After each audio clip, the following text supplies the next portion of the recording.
Tänavu 5. korda autoralli MM-i etapina toimuv ja paralleelselt 15 aasta möödumist esimesest võistlusest tähistav Rally Estonia meelitas pausi järel rajale tagasi Egon Kauri. 37-aastane pärnakas osales Rally Estonial viimati 2023. aastal, kui lõpetas üldarvestuses 15. kohaga. Praeguseks on tema viimasest rallivõistlusest üldse möödas enam kui pool aastat. Eelmine aasta tegime ühel Leedu meeskonnaga koostööd, et nad küll ehitavad ka ühte autot, mida meil on plaanis ka tulevikus testima hakata, aga see pole siiani hetkel veel valmis saanud ja seetõttu on ka natuke pikem paus sisse tulnud, aga vahepealne aeg on kenasti sisustatud olnud siin maja ehitamise ja sellega seonduvate töödega, et nüüd on õnneks maja valmis ja saab jälle rallile keskenduda. Soojana on Kaur hoidnud ennast omanimelises ralli- ja sõidukoolis. Enne Rally Estoniat stardib ta Lõuna-Eesti rallil. Juulis sukeldub mees heitlusesse Škoda Fabia RS Rally 2-ga. Kodusel Rally Estonial loeb Kaurile kaarti Ermo Veltson. Ma arvan, et noortel temaga lihtne ei saa olema, et ta kindlasti on WRC2-s on poodiummees, kui tehnika peab.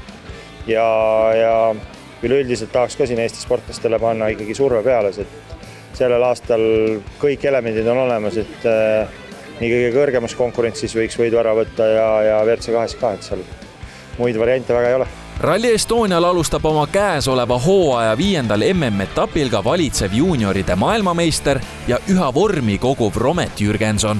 Juuni hakul sõitis Jürgenson Sardiinia etapil välja isikliku parima WRC2 sarja tulemuse, 5. koht.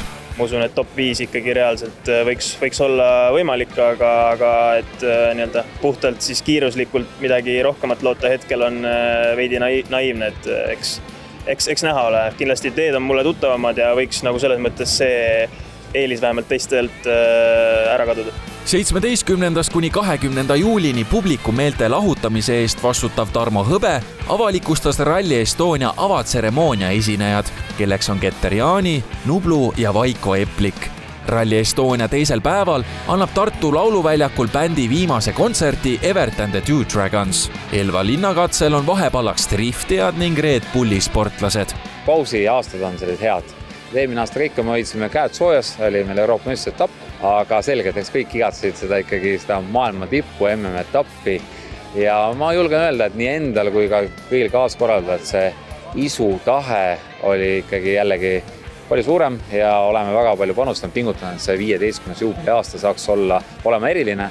Samas sellega me kogu aeg mõtleme ka sellele, et kuidas Rally Estonia WRC etappi oleks jätkusuutlik. Eks see selle aasta piletimüük ja fännide arv on ka siis omamoodi indikaator, et kuidas edasi minna.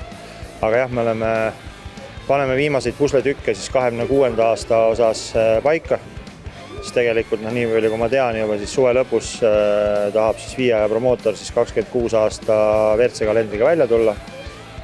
Meil väga palju aega ei ole, et me peame siit paralleelselt siis selle aasta ralliga pingutama, et ideaalis leping siis 26. aasta osas sõlmida ennem selle aasta rallit.